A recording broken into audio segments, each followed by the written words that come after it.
The boy is 11 years old, and he is crying on a stone step because his team lost a small neighborhood match nobody outside the island will ever remember, not because he played badly, because they lost, and losing to him already feels like a kind of death. Around him, the other boys shrug it off the way children do. He doesn't. He never will. Not really. Not even decades later. Not even after the world has run out of records for him to break.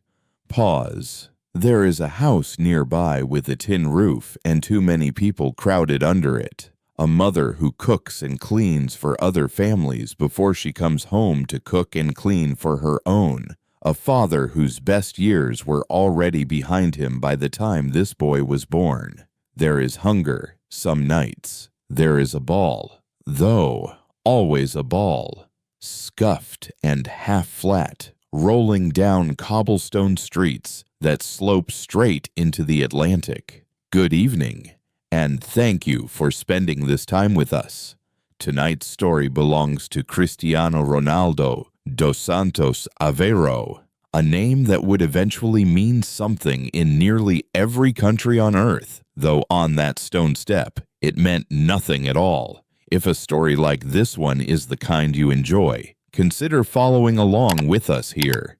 There are more waiting. He was born on the 5th of February, 1985, in Funchal, the capital of the Portuguese island of Madeira, a place of steep green hills and narrow lanes, more famous at the time for its flowers and its wine than for producing footballers. His mother, Maria Dolores, worked as a cook and a cleaner. His father, José Diniz, worked as a kitman for a local club, tending boots and jerseys for players he could never quite afford to watch from anything but the cheap seats. Money was short, always. Cristiano was the youngest of 4 children. Sharing rooms, sharing meals, sharing the particular quiet worry that settles over a house where the bills arrive faster than the wages do. But even in that small house, there was football. His father's job put him near the game every day, and by the time Cristiano was old enough to walk properly, he was old enough to kick something. He joined a neighborhood club, Andorinha, at 7. The same club where his father worked. He was small, he was skinny, and yet, even then, something in the way he moved with the ball made older men on the sidelines go quiet and watch a little longer than they meant to. By 10, scouts from bigger clubs on the mainland had heard his name. By 12, he had left Madeira behind entirely. Not for a holiday, not for a trial, but for good. Moving to Lisbon to join the youth academy at Sporting Clube de Portugal. It sounds, told this way, like the beginning of a fairy tale. It did not feel like one at the time. A 12-year-old boy alone in a city he didn't know, with an accent thick enough that the other boys mocked it openly. No family within reach. A dormitory instead of a home. Still, he stayed. He was homesick in the particular way that makes a child cry quietly at night, so the other boys in the room won't hear him. And he stayed anyway, because going home felt to him like admitting the dream had been foolish all along. He was not, in those early academy years, the best player in the building. He was, by most accounts, the hungriest. Coaches noticed a boy who trained after training ended, who asked for extra repetitions of the same sprint, the same cross, the same finish, long after his teammates had gone to shower and eat. Discipline, for him, was never a virtue he had to talk himself into. It was simply how the days were built. At 15, there was a health scare that could have ended everything before it began. A rapid heartbeat that sent him for tests, and for a while, an uncertainty about whether his heart itself would let him keep playing the only thing he had ever wanted to do. A minor procedure corrected it. He returned to training within weeks, as if the whole episode had simply been a delay, not a warning. By 17, he was playing first-team football for Sporting, and then, in the summer of 2003, in a single preseason friendly against Manchester United, he did something that changed the rest of his life without his ever quite meaning to. He ran at United's experienced defenders again and again, embarrassing men twice his age with a step over, a burst of pace, a finish that had no business coming from someone that young. Manchester United's players, walking off that pitch, reportedly turned to their own manager and told him to sign the kid immediately. Sir Alex Ferguson didn't need much convincing. He arrived in Manchester at 18, wearing the number 7 shirt once worn by legends, carrying expectations heavier than most players twice his experience could bear. And for a while, the doubts were louder than the belief. He was flashy. He was, some said, more interested in tricks than in end product. Older professionals in England's top league found his step-overs a little indulgent, a little much. But even so, the raw material was undeniable, and Ferguson, a manager who had built a career on patience with talented young men, gave him room to grow up in public. Slowly, the Flair started producing numbers to match it. Goals, assists, a Premier League title, and then, in the 2007 to 2008 season, something closer to a peak. 42 goals in all competitions, a Champions League trophy, and in December of that year, his first Ballon d'Or, the award given to the finest footballer on the planet. At just 23 years old, he had left a house with a tin roof 6 years earlier. Now the whole footballing world was watching him lift trophies under the lights of Moscow and London. No one on that stone step in Madeira could have known it would happen this fast. In the summer of 2009, Real Madrid paid Manchester United a fee that broke every record in the sport's history to bring him to Spain. A boyhood dream, by his own account, finally realized. The pressure that came with that price tag would have crushed most 24-year-olds.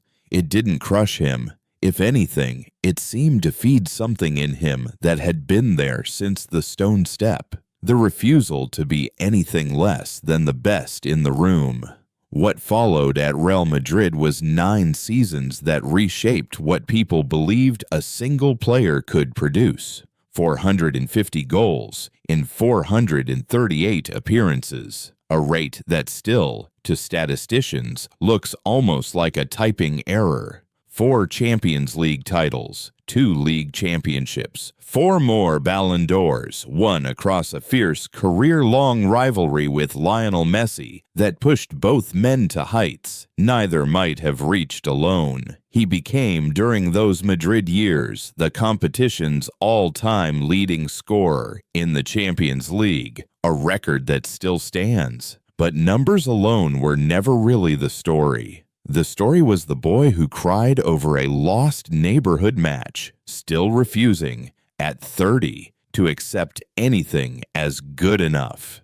And yet, of everything he won, one of the nights people remember most is a final where he barely played at all. In the summer of 2016, Portugal reached the final of the European Championship, the one major international trophy that had always eluded him and his country. 25 minutes into that final, an injury forced him off the pitch. In tears, his tournament over before the match had truly begun. He could have disappeared to the locker room. Instead, he spent the rest of that match on the touchline in a tracksuit, pacing, shouting instructions, pulling teammates aside during breaks in play, coaching a team he could no longer help with his feet. Portugal won, and the trophy that was supposed to prove once and for all whether he was the best in the world instead proved something quieter and arguably more important. that he had helped build a team capable of winning without him on the pitch at all. That December, he won his 4th Ballon d'Or. Still, those who were in the stadium that July night in Paris will tell you the more lasting image is the one of him on the sideline, unable to play, unwilling to stop leading.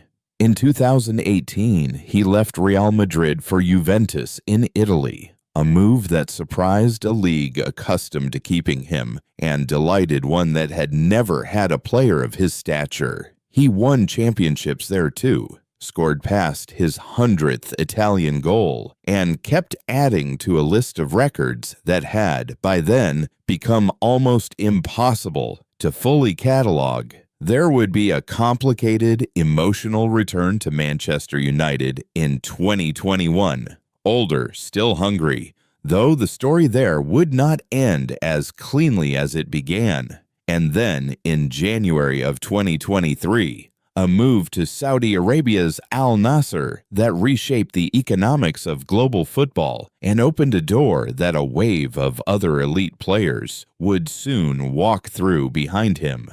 By then, he had long since become the leading goal scorer in the history of men's international football, wearing Portugal's colors past his 40th birthday, still training the way he had as a boy back on that island, as though nothing had ever been given to him and nothing ever would be. He has said more than once over the years that he never really left Madeira behind, that the island is still there in him, in the refusal to rest, in the discomfort he still feels with anything less than his best. Maybe you know someone like that. Maybe you've been someone like that. The person in the family who worked the hardest, not because it was noticed, but because stopping never felt like an option. His story was never really about talent. Plenty of gifted children grow up on islands like Madeira and never leave them. His story was about a boy who decided quietly and stubbornly, at an age when most children haven't decided anything at all, that where he came from would not be where he stayed. And even now, well past the age when most athletes have long since retired, he is still out there, still scoring, still refusing to let the story end on anyone's terms but his own. Perhaps that's the part of this that stays with you longest. Not the trophies, not the records, but the plain, hard-earned lesson underneath all of it, that where you start is never the whole story, and it is never too late to keep proving that to yourself. If this one stayed with you, consider subscribing to HistoLingo. There are more stories like it waiting for you.